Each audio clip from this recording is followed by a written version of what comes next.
আসসালামু আলাইকুম রহমতুল্লাহ। 15 ডিসেম্বর 23 অনেককে অবাক করে জামাত কি দেখিয়ে দিল দেখুন। চমৎকার। ডক্টর শফিকুল ইসলাম মাসুদ জামাতের প্রোগ্রামে।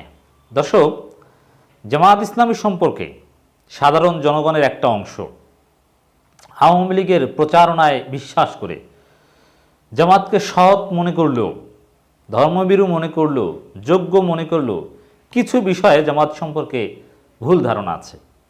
যেহেতু জামাতের বর্তমান জামাত নয়, আগের জামাতের পূর্বসূরীরা 1971 সালে মহান স্বাধীনতা যুদ্ধের বিরোধিতা করেছিল, এ কারণে অনেকে মনে করে যে জামাত বর্তমান প্রজন্ম যেহেতু স্বাধীনতার পক্ষের এবং স্বাধীন বাংলাদেশের প্রজন্ম, এরা বিজয় দিবস বা এগুলোকে ধারণ করলেও শহীদ বুদ্ধিজীবী দিবস বা এগুলোর সাথে যেহেতু জামাতের সাবেক নেতাদের একটা অভিযোগ জড়িত আছে, সাবেক আমির সেক্রেটারির ফাঁসি হওয়ার পেছনে বুদ্ধিজীবী হত্যার একটা বিষয় আছে, অভিযোগ, এবং সেটা আদালতে তো প্রমাণিত হয়েছে এই আদালতের ভাষায়।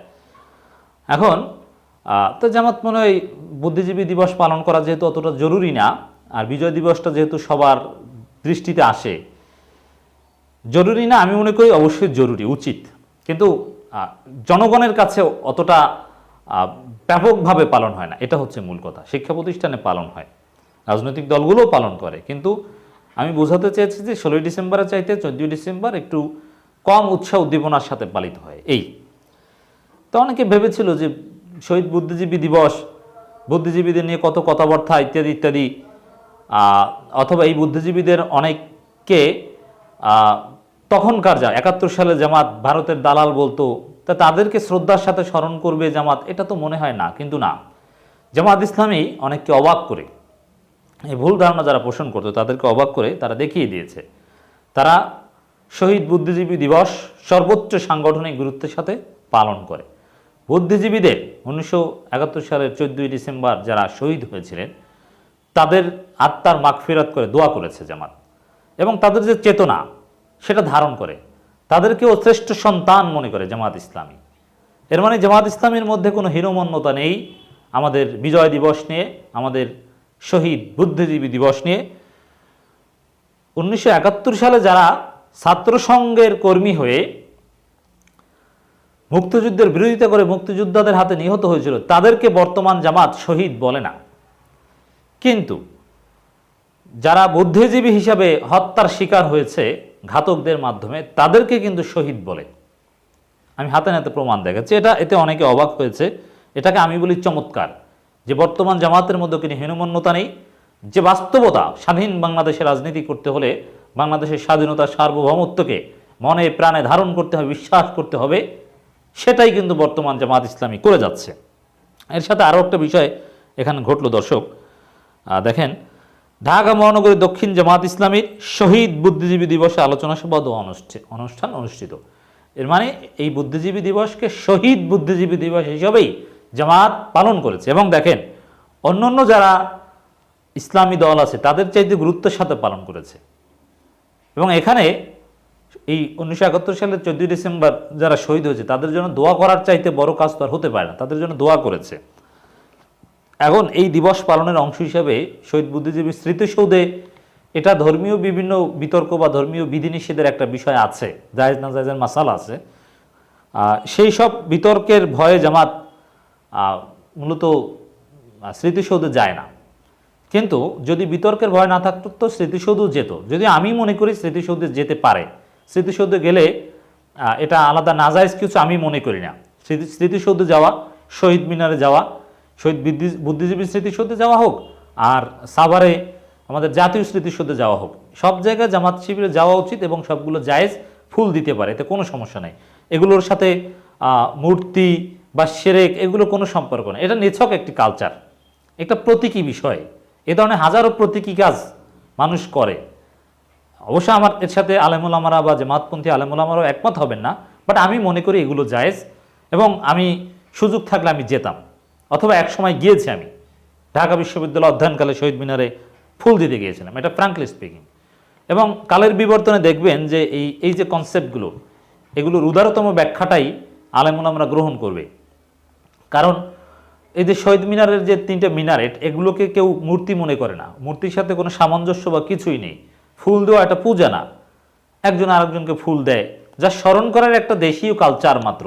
এটা ধর্মীয় চিন্তা মনে করে অথবা ফুল দিলে, স্মৃতিসৌধে গেলে তাদের আত্মার মাগফিরাত হবে, কথা কেউ মনে করে না। এটা আওয়ামী লীগও কথা মনে করে না। এটা জাস্ট তাদেরকে স্মরণ করার একটা উপায় মাত্র। যেরকম আপনি প্রেস ক্লাবে আলোচনা করছেন, জাস্ট ওইরকম ওই আলোচনাটা বা তাদেরকে এইভাবে একটু স্মরণ করা হয়, চেতনাটা বা ঘটনাটা মনে করা হয়, রিমেম্বার করা হয়। মানে এর সাথে ধর্মের সম্পর্ক নেই, এটা নিছক মুআমালাতের একটা বিষয়। যাই হোক, ধর্মীয় বিতর্কের যেহেতু ইখতিলাফ আছে বা প্রায় সব আলেম ওলামা এটাকে ঠিক মনে করছে না, এই কারণে জামাত যায় না। কিন্তু ধর্মীয় সীমারেখার মধ্যে থেকে জামাত ইসলামী সর্বোচ্চ গুরুত্বের সাথে শহীদ বুদ্ধিজীবী দিবস পালন করেছে। এটা একটা চমৎকার কাজ হয়েছে আমি মনে করি। গণতন্ত্র ও মানুষের ভোটের অধিকার প্রতিষ্ঠায় বুদ্ধিজীবীদের সাথে নিয়ে চলমান আন্দোলনকে আরও জোরদার করতে হবে। এর মানে 1971 সালের শহীদ বুদ্ধিজীবীদের সাকসেসর যারা বর্তমানে, তাদেরকে সাথে নিয়েও জামাত ইসলামী কাজ করতে চায়। তো জামাত সম্পর্কে অনেকে কি মনে করে, আর জামাত কি দেখিয়ে দিল, কতটা উদার, কতটা গণতান্ত্রিক, কতটা লিবারেল তারা দেখিয়ে দিল। তাদের মধ্যে ধর্মীয় সুপারস্টিশনস নাই, ধর্মীয় গোড়ামি নাই, ধর্মীয় চিন্তা চেতনা আছে, ধর্ম পালনের আগ্রহ আছে। আমার যেই বুদ্ধিজীবী স্মৃতিসৌধে যাওয়া বা 21শে ফেব্রুয়ারিতে শহীদ মিনার যাওয়া, এটা কেউ অন্যভাবে নেবে না। এটা আমার একান্তই ব্যক্তিগত মত বললাম, এবং এই ব্যক্তিগত মত আপনাদের উপর চাপিয়ে দিচ্ছে, আমার চিন্তাটা শেয়ার করলাম। এবং আমার চিন্তা ভুল হতে পারে, ভুল হলে আপনারা যুক্তি দিয়ে আমাকে বুঝিয়ে দেন, আমি সংশোধন করব। আমি জাস্ট একটা চিন্তা পজেস করি, সেটা বললাম জাস্ট। এবং আমি ভুল হলে অবশ্যই এটা শুধরে নিতে প্রস্তুত, অন্যভাবে কেউ নেবেন না প্লিজ। বাংলাদেশ জামাত ইসলামী ভারপ্রাপ্ত আমির ও সাবেক এমপি অধ্যাপক মুজিবুর রহমান বলেছেন, একদলীয় নির্বাচন করার জন্য সরকার গণতন্ত্র হত্যা করে দেশকে ধ্বংসের দিকে নিয়ে যাচ্ছে। একতরফা নির্বাচন আয়োজনের জন্য রাতেও আদালত বসিয়ে বিরোধী রাজনৈতিক দলের নেতাকর্মীদেরকে সাজা দেওয়া হচ্ছে। যেসব মামলায় সাজা দেওয়া হচ্ছে, ওইসব মামলা মিথ্যা বানোয়াট ও রাজনৈতিক উদ্দেশ্যে করা হয়েছে। তিনি দেশের বুদ্ধিজীবীদের প্রতি আহ্বান জানিয়ে বলেন, জীবনকে সত্যের সাক্ষ্য বানাতে দেশে গণতন্ত্র ও মানুষের ভোটের অধিকার প্রতিষ্ঠায় ভূমিকা রাখতে হবে। যারা বাংলাদেশের স্বাধীনতার ইতিহাসের জায়গা করে নিয়েছেন, যারা চিন্তা চেতনা বুদ্ধি ও ত্যাগ কুরবানির বিনিময়ে দেশের সার্বিক কল্যাণের জন্য ভূমিকা রেখেছিলেন, তাদের সবার জন্য দোয়া করছি। মানে 1971 সাল 14 ডিসেম্বর শহীদ বুদ্ধিজীবীদের জন্য দোয়া করছেন জামাত ইসলামী। আল্লাহ তাআলা যেন তাদেরকে পুরস্কৃত করেন। তিনি গণতন্ত্র মানুষের ভোটাধিকার প্রতিষ্ঠায় বুদ্ধিজীবীদের সাথে নিয়ে চলমান আন্দোলনকে আরও জোরদার করার উদাত্ত আহ্বান জানান। একদিন আগের ঘটনা একদিন পরে আমরা বিশ্লেষণ করছি। গতকালকে বাংলাদেশ জামাত ইসলামী ঢাকা মহানগর দক্ষিণের উদ্যোগে 14 ডিসেম্বর শহীদ বুদ্ধিজীবী দিবস উপলক্ষে আলোচনা সভা ও দোয়া অনুষ্ঠানের প্রধান অতিথির বক্তব্যে তিনি কথা বলেন। কেন্দ্রীয় নির্বাহী পরিষদ সদস্য ও ঢাকা মহানগর দক্ষিণের আমির নুরুল ইসলাম বুলবুলের সভাপতিত্বে এবং কেন্দ্রীয় কর্মপরিষদ সদস্য ঢাকা মহানগর দক্ষিণের সেক্রেটারি ডক্টর শফিকুল ইসলাম মাসুদের সঞ্চালনায়, দেখেন ডক্টর শফিকুল ইসলাম মাসুদ সাজাপ্রাপ্ত আসামি এই মুহূর্তে। তিনি একেবারেই ফিউজিটিভ আইনের দৃষ্টিতে বা পলাতক থাকার কথা। যেমন বিএনপির বা যুব দলের সভাপতি, এদের কিন্তু ভার্চুয়াল কোনো প্রোগ্রামও দেখা যায় না, কিন্তু না, শফিকুল ইসলাম মাসুদ ভয় পান না। তিনি গ্রেপ্তার হলে হবেন, তার বিষয়টা অনেকটা এরকম। তিনি সাংগঠনিক কার্যক্রমে আছেন, আমরা ভেবেছিলাম যে তাকে সাংগঠনিক কার্যক্রমে পাওয়া যাবে না, কিন্তু না, এই যে দেখলাম তিনি অনুষ্ঠান উপস্থাপন করছেন, এর মানে সক্রিয় আছেন, নির্ভীক ডক্টর শফিকুল ইসলাম মাসুদ। তিনি দেখিয়ে দিলেন যে তিনি ওইসব জেল জুলুমকে মোটেও তোয়াক্কা করেন না। তার যে মঞ্জিলে মাকসুদের দিকে তিনি চলে যাচ্ছেন, যে কোনো বাধা বিপত্তি আসলে আসুক, হেকমতের সাথে মোকাবেলা করার জন্যই প্রস্তুত থাকবে তারা। আলোচনা সভা অনুষ্ঠানে বিশেষ অতিথি হিসেবে বক্তব্য রাখেন কেন্দ্রীয় নির্বাহী পরিষদ সদস্য প্রচার সেক্রেটারি অ্যাডভোকেট মতিউর রহমান আকন্দ, খ্যাতিমান প্রবীণ সাংবাদিক ও বুদ্ধিজীবী দৈনিক সংগ্রামের সম্পাদক আবুল আসাদ। এছাড়াও আরও উপস্থিত ছিলেন কেন্দ্রীয় মজলিস শিশুরের সদস্য ঢাকা মহানগর দক্ষিণের নায়েব আমির আব্দুস সবুর ফকির, অ্যাডভোকেট ডক্টর হেলাল উদ্দিন, কেন্দ্রীয় মজলিস শিশুরের সদস্য ও ঢাকা মহানগর দক্ষিণের সহকারী সেক্রেটারি যথাক্রমে দেলোয়ার হোসেন ও ডক্টর আব্দুল মান্নান সহ ঢাকা মহানগর দক্ষিণের কর্মপরিষদ সদস্যবৃন্দ। অধ্যাপক মুজিবুর রহমান বলেন, বুদ্ধিজীবী তারাই যারা জনগণ ও রাষ্ট্রের কল্যাণে কাজ করে, রাষ্ট্রীয় অন্যায় ও অবিচারের বিরুদ্ধে প্রতিবাদ করে, এবং আসলে এই প্রকৃত বুদ্ধিজীবীদের তো অভাব এখন। যাই হোক, এখানে যেভাবে স্মরণ করেছেন, সমসাময়িক বিষয় নিয়ে বেশি কথা বলেছেন, এবং মতিউর রহমান আকন্দ বুদ্ধিজীবী হত্যার জন্য কারা দায়ী এই বিষয়টাও তুলে ধরে একটা বক্তব্য দিয়েছেন। যাই হোক, জামাতের সাবেক নেতারা বুদ্ধিজীবীদের হত্যা করেছেন সেটা বর্তমান জামাত মনে করে না, কিন্তু বুদ্ধিজীবীদের ঠিকই সম্মান করে এবং তাদের চেতনা আদর্শ ধারণ করে।